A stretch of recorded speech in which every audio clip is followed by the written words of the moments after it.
लंबी मूंछों का था उसको बड़ा अभिमान। दूध पीकर खोजता रहा झूठी सी पहचान। हंसी बनी जब चाहत उसकी, टूटा उसका मान। सच्चाई ने खोल दिया भीतर का अज्ञान। स्वीकारा जब खुद को उसने, मिटा सारा तूफान। अपनापन ही सबसे बढ़कर, यही है असली सम्मान।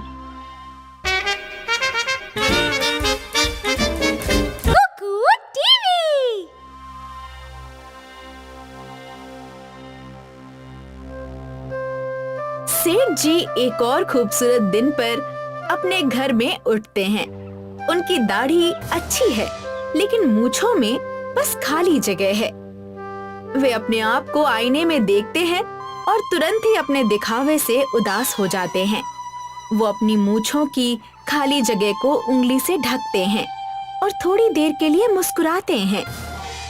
लेकिन जैसे ही उंगली हटा देते हैं, उनके होंठ नीचे की ओर झुक जाते हैं। इस भावना से परेशान होकर वे अपना दिन शुरू करते हैं। अपने सभी पौधों को पानी देते हैं, पूजा करते हैं और फिर अपने घर से बाहर निकलकर दूध लेने के लिए गौशाला की ओर जाते हैं।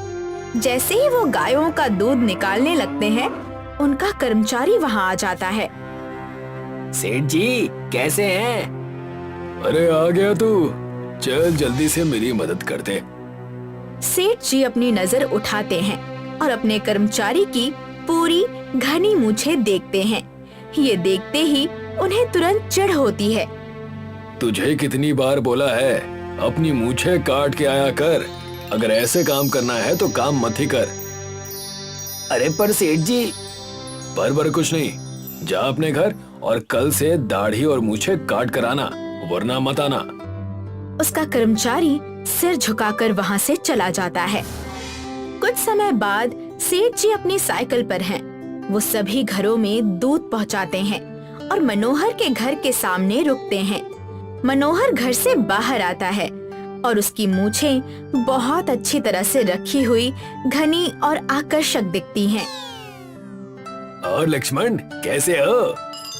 ठीक हूँ भैया, आप कैसे हो? बढ़िया है हम भी। लाओ आज 7 लीटर दूध दे दो। क्यों आज इतना ज्यादा? हाँ क्या है ना, दूध पीने से मेरी मूछें और अच्छी हो जाती हैं। क्या कह रहे हैं भैया, सच में? हाँ जरा देखो, ये मूछें दूध पीकर ही तो बनी हैं। दिन में कम से कम 4 लीटर दूध पीता हूँ, तब जाकर ऐसी मूछें हैं मेरी। क्या ये मुझ पर काम करेगी? हाँ बिल्कुल, तुम भी रोज 4 लीटर दूध पिया करो, तो फिर ऐसी मूछें आ जाएंगी। सेठ जी मुस्कुराते हैं और सहमति में सिर हिलाते हैं। रात में सेठ जी अपने घर में बैठे हैं। उनके सामने एक पूरा ग्लास दूध है और टेबल पर एक जग रखा हुआ है। वो दूध को पानी की तरह जल्दी जल्दी पीने लगते हैं। एक एक करके वो 3 ग्लास दूध पी लेते हैं। ये तो काफी मुश्किल है, पर कोई बात नहीं, मुझे अच्छे मूंछों के लिए ये तो करना ही होगा। सेठ जी अनिच्छा से और 3 ग्लास दूध पीते हैं। कुल 4 लीटर खत्म कर लेते हैं और फिर पेट भारी महसूस करते हुए सोने चले जाते हैं।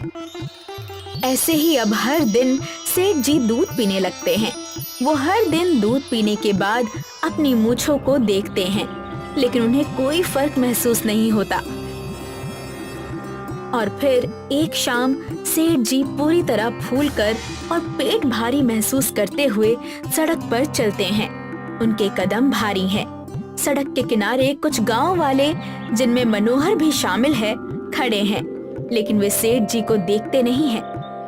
अरे तुम्हें पता है क्या, सेठ को मैंने क्या पट्टी पढ़ाई? क्या भैया? उस दिन मेरे घर पर कुछ मेहमान आए थे, तो दूध ज्यादा लगना था। मैंने उससे कह दिया कि ये दूध अच्छी मूंछों के लिए है, और वो तब से हर रोज 4 लीटर दूध पी रहा है। भैया सही किया आपने, तभी मैं बोलूं कि आजकल ये इतना दूध क्यों पी रहा है। उसे इतना भी पता नहीं कि दूध पीने का मूंछों से कोई लेना देना नहीं है। सभी इस पर हंसते हैं। सेठ जी उनकी बात सुन लेते हैं और तुरंत ही दुखी हो जाते हैं। उन्हें पसंद नहीं आता कि बाकी गांव वाले उनकी अच्छी और घनी मूंछ ना उग पाने पर उनका मजाक उड़ाते हैं। उन्हें तुरंत ही धोखे का एहसास होता है। सेठ जी आंसुओं भरी आंखों के साथ दौड़ते हुए घर आते हैं। वो फर्श पर बैठते हैं, अपने हाथ पलंग पर रखकर जोर जोर से रोने लगते हैं। हे भगवान, मेरे साथ ऐसा क्यों किया आपने? क्यों लोग ऐसे मेरा मजाक उड़ाते हैं? क्यों मुझे गांव के दूसरे पुरुषों की तरह लंबी और मोटी मूछें नहीं हैं? वो लगातार रोते रहते हैं और रात यहीं खत्म होती है। चांद आकाश में धीरे धीरे छिप जाता है। रात में सेठ जी अपने पलंग पर सो रहे हैं और उनके चेहरे पर आंसू सूख चुके हैं। एक चमत्कार होता है, उनकी मूछें लंबी और घनी उगने लगती हैं। सोते समय उन्हें खुजली महसूस होती है, लेकिन वे ज्यादा ध्यान नहीं देते क्योंकि वो गहरी नींद में हैं। अगली सुबह की शुरुआत सेठ जी की चिल्लाहट के साथ होती है। दिखाई देता है कि सेठ जी के चेहरे पर मूछें बहुत ज्यादा बढ़ गई हैं। वो आईने के सामने खड़े हैं। उनका मुंह घने बालों से पूरी तरह ढक गया है, जो इतने लंबे हैं कि जमीन तक लटक रहे हैं। हे भगवान, मैं क्या देख रहा हूँ? क्या ये सच है? मुझे तो विश्वास ही नहीं हो रहा कि ये मेरी मूछें हैं। ये कैसे रातों रात इतनी बढ़ गई? क्या मनोहर भैया की दूध वाली बातें सच निकली? नहीं, ऐसा नहीं हो सकता। अगर ऐसा होता तो उन्हें भी ऐसी मूछें आती। सेठ जी अपनी लंबी बढ़ी मूछों को देखकर गर्व से मुस्कुराते हैं। अब देखता हूँ गांव वाले कैसे चिढ़ाते हैं। सेठ जी मुस्कुराते हुए अपनी मूछों को सहलाते हैं। सभी लोग चौंक जाते हैं। हर किसी के चेहरे पर हैरानी साफ दिखाई देती है, जैसे वे पहली बार कुछ बिल्कुल नया देख रहे हो। हम समझते हैं कि ये कोई और नहीं बल्कि सेठ जी हैं, जो अब अपनी लंबी और घनी मूछों के साथ चल रहे हैं। उन्होंने अपनी मूछों के दोनों सिरे घुमाकर गोल गोल लपेटे हैं और उन्हें सिर पर कपड़े से कसकर बांध लिया है। लोग इस नजारे को देखकर चौंक जाते हैं और ये समझने की कोशिश करते हैं कि रातों रात उन्हें इतनी लंबी और सुंदर मूछें कैसे मिल गई। इसी बीच मनोहर उनके पास आता है। अरे लक्ष्मण, ये क्या? इतनी लंबी मूछें कैसे? भूल गए क्या भैया? आप ही ने तो बताया था रोज 4 लीटर दूध पियो और लंबी मूछें पक्की। अरे पर मैंने तो क्या? नहीं, कुछ नहीं। सेठ जी चेहरे पर गर्व की चमक लिए चले जाते हैं और सभी उन्हें जाते हुए देखते रहते हैं। अगले दिन सेठ जी बैठकर गाय का दूध निकालने की कोशिश कर रहे हैं। तभी उनकी मूछें दूध में डूबने लगती हैं। इससे तो दूध के फटने का डर है। मुझे इन मूछों का कुछ करना होगा। सेठ जी इस बारे में सोच रहे थे कि तभी एक गाय उनकी मूछ पर पैर रख देती है। ये समझे बिना वो जल्दी से उठने की कोशिश करते हैं और तुरंत गिर जाते हैं। गाय मुंह की आवाज करती है। हे भगवान, ये क्या? दर्द हो रहा है। गाय उनकी ओर देखती है और ऐसा लगता है जैसे वो भी हंस रही हो। सेठ जी अपने घर में हर जगह कैंची ढूंढ रहे हैं और अपनी मूछों के लंबे बालों को ऊपर उठाए हुए हैं। पता नहीं ये कैंची किस तरफ चली गई और बांधने वाला कपड़ा भी नहीं दिख रहा। ऐसे तो मेरे लिए काफी मुश्किल हो जाएगी। सेठ जी जब इस बारे में सोच रहे थे, तभी उन्होंने टेबल पर रखी हुई कैंची देखी। जैसे ही सेठ जी आगे बढ़कर कैंची लेने जाते हैं, वो अपनी ही मूछ पर कदम रख देते हैं, उलझते हैं और जमीन पर गिर जाते हैं और उन्हें दिन में ही तारे दिखने लगते हैं। कुछ देर बाद वो कैंची हाथ में लेकर आईने के सामने खड़े होते हैं। वो एक हाथ से अपनी मूछ पकड़ते हैं और दूसरे हाथ से उसे काटने की कोशिश करते हैं। वो सफल हो जाते हैं और तुरंत ही उस लंबी खुजली वाली मूछ से मुक्त होने का आराम महसूस करते हैं। वो मुड़कर गौशाला की ओर जाने लगते हैं।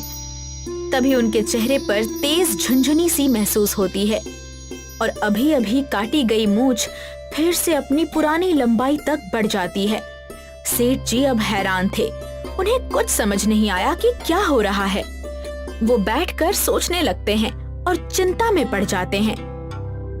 सभी चीजें भूलकर अगले दिन सेठ जी अपनी साइकिल लेकर पूरे गांव में घूमते हैं और हर जगह दूध पहुंचाते हैं। उनकी मूछें बहुत बढ़ गई हैं और अब वो जिस कपड़े से उन्हें बांधते हैं उससे भी बाहर निकलने लगी हैं। वो दूध पहुंचाने के लिए कई घरों पर रुकते हैं और दोपहर तक घर लौट आते हैं। लंबी मूछ की लगातार खिंचाव की वजह से उनका चेहरा सूजा हुआ लगता है। गाल और पूरे चेहरे में सूजन नजर आती है। उसी दिन थोड़ी देर बाद मनोहर की पत्नी उनके पास आती है और दूध का बर्तन दिखाती है। दूध में एक बाल की लट दिखाई देती है। मनोहर हैरान हो जाते हैं और तुरंत ही गुस्से से भर जाते हैं। वो बर्तन पकड़ते हैं और अपने सारे पड़ोसियों को दिखाते हैं। अपनी लंबी मूछों के कारण लक्ष्मण के दूध में आज बाल मिला है। क्या कह रहे हैं भैया, सच? और नहीं तो क्या, जरा देखो तो, इतनी लंबी मूछें तो उसी की हैं। हाँ भैया, आप सही कह रहे हैं। ऐसे में तो हमारे घर के लोग बीमार पड़ जाएंगे। हम सबको मिलकर इसका बहिष्कार करना चाहिए। सही कह रहे हैं भैया। मनोहर गुस्से भरे चेहरे के साथ सिर हिलाता है। अगले दिन सेठ जी अपनी गौशाला साफ कर रहे हैं कि तभी उनका कर्मचारी आता है। अरे आ गया तू, चल अब मेरी मदद कर। सेठ जी, मैं आपसे काम पर नहीं आऊंगा। क्या? क्यों? क्या हो गया? गांव में सब आपके तबेले के दूध को बंद करने की बातें कर रहे हैं। हैं? लेकिन वो भला क्यों? कल मनोहर के घर जो दूध आपने दिया था उसमें आपकी लंबी मूछों का एक बाल मिला और उसने ये सब पूरे गांव वालों को बता दिया और तब से सब आप पर गुस्सा हैं और आपके तबेले से दूध लेने से मना कर रहे हैं। ये क्या हो गया? मैंने तो हमेशा साफ सफाई का ध्यान रखा था, पर ये लंबी मूछें अब मेरी जिंदगी की सबसे बड़ी तकलीफ बन चुकी है। सेठ जी अपने सिर को पकड़ते हैं और उस पर रोने लगते हैं। कुछ पलों बाद सेठ जी घर में बैठे होते हैं और सार्वजनिक अपमान और इसके कारण हुए व्यापार के नुकसान पर रोते हैं। फिर वो अपने पिता की तस्वीर की ओर देखते हैं और उससे बातें करते हैं। पिताजी, आपकी मूछें भी तो इतनी लंबी और मोटी थी। वो आपको हमेशा आकर्षक बनाती थी। फिर मेरे साथ ऐसा क्यों हुआ? मुझे लगा था कि ये लंबी मूछें मेरे लिए इज्जत लाएंगी, पर ये तो मेरी बर्बादी का कारण बन चुकी हैं। अब मैं क्या करूं? जैसे ही वो तस्वीर के सामने अपनी स्थिति पर रोते हैं, उन्हें अपने ऊपरी होंठ पर एक और तेज झुनझुनी वाला दर्द महसूस होता है। वो देखते हैं कि उनकी मूछें और भी बढ़ने लगती हैं और ये देखकर वो डर जाते हैं। नहीं नहीं, बस अब और नहीं, मुझे नहीं चाहिए इतनी लंबी मूछें। हे भगवान, क्या आप सुन रहे हैं? उनकी मूछ की लटें पूरे घर में बेल की तरह फैलने लगती हैं और जैसे ही वो उन्हें फिर से समेटने की कोशिश करते हैं, वो पहले से भी और तेजी से बढ़ने लगती हैं। इसी समय उनका कर्मचारी आता है और सेठ जी की हालत देखता है। सेठ जी पूरी तरह अपनी काली मूछ की लटों में ढक गए हैं। सेठ जी, ये क्या हो रहा है? अरे अच्छा हुआ तू आ गया। देखना ये क्या हो रहा है मेरे साथ। देख तो रहा हूँ सेठ जी, पर ये सब हुआ कैसे? जब वे बातें कर रहे होते हैं, तभी उनकी मूछ की एक लट उनके कर्मचारी के पैर के चारों ओर लपेट जाती है। वो जमीन पर जा गिरते हैं। ये देखकर उनका कर्मचारी पूरी तरह डर जाता है और वहाँ से भाग जाता है। मूछ की लटें लगातार बढ़ती रहती हैं और सेठ जी बेहोश हो जाते हैं। रात को जब उन्हें होश आता है, वो देखते हैं कि वो अपनी मूछ के बालों से घिरे हुए हैं। वे अचानक उठते हैं और चारों ओर देखते हैं। उनकी आंखों में फिर से आंसू भर जाते हैं। तभी कोई उनसे बात करता है। जाग गए? पिताजी आप?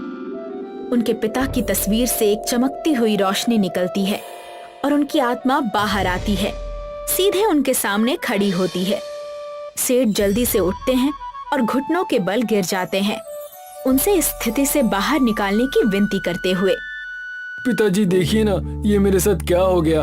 मैंने तो बस एक अच्छी और लंबी मूंछों की ख्वाहिश की थी, पर ये तुम्हारे साथ इसलिए हुआ क्योंकि तुमने कभी अपने आप को सहज रूप में स्वीकार किया ही नहीं। मैं परेशान था पिताजी, गांव के लोगों द्वारा चिढ़ाए और हंसे जाने से। इसलिए मैंने ये सब सोचा। याद करो, मैंने तुम्हें बचपन में क्या सिखाया था? सेठ जी अपना बचपन याद करते हैं कि कैसे जब गिल्ली डंडा खेलते हुए उन्हें दूसरे बच्चे की गेंद से जलन हुई थी तो उनके पिता ने क्या कहा था। पिताजी देखिए ना, उसके पास तो कितना अच्छा बॉल है, मुझे भी वैसा ही बॉल चाहिए। बेटा, तुम्हें कभी भी किसी को देखकर निराश नहीं होना चाहिए। तुम्हारे पास जो हो उसे हमेशा प्यार से स्वीकार करो, क्योंकि इसे ही एक अच्छे इंसान का प्रतीक माना जाता है। सेठ जी को एहसास हो जाता है कि उन्होंने वास्तव में क्या गलत किया था। पिताजी, मुझे अपनी गलती का एहसास हो चुका है। अब से मैं कभी भी किसी को देखकर उनके जैसा बनने की कोशिश नहीं करूंगा और अपने आप को सहज रूप में स्वीकार करूंगा। क्या तुम सच कह रहे हो? जी पिताजी। सेठ जी के पिता मुस्कुराते हैं और सहमति में सिर हिलाते हैं। उनके पीछे से तेज और चमकदार रोशनी की एक किरण निकलती है और वो गायब हो जाते हैं। साथ ही सेठ जी की लंबी बढ़ी हुई मूछें भी गायब हो जाती हैं। सेठ जी खुशी से उठते हैं और फिर से अपना असली स्वरूप देखकर प्रसन्न होते हैं। उनके चेहरे पर एक सुखद मुस्कान फैल जाती है। अगले दिन सेठ जी फिर से अपनी साइकिल पर हैं। वो मनोहर के घर के दरवाजे पर रुकते हैं और खटखटाते हैं। मनोहर दरवाजा खोलता है और सेठ जी को सामान्य अवस्था में देखकर चौंक जाता है। अरे लक्ष्मण, तुम? जो गलती मुझसे हो गई मैं उसके लिए माफी चाहता हूँ और अब वो चीज दोबारा नहीं होगी। और तुम्हारी मूछें? अब मेरे स्वाभिमान को मूछों की जरूरत नहीं है। मैं जैसा हूँ वैसे ही अपने आप को स्वीकार करता हूँ। मनोहर वहाँ खड़ा थोड़ी देर सोचता है, फिर वो अपनी पत्नी से दूध का बर्तन लाने को कहता है। अरे शांति, सुनती हो? दूध ले लो। सेठ जी की आंखें गर्व से चमक रही होती हैं। कुछ देर बाद सेठ जी अपनी साइकिल पर होते हैं। जब वो दूध पहुंचाने के लिए एक और घर के सामने रुकते हैं, वो अपना स्टील का मापने वाला गिलास निकालते हैं। वो हल्की सी मुस्कान देते हैं और कहानी यहीं समाप्त होती है।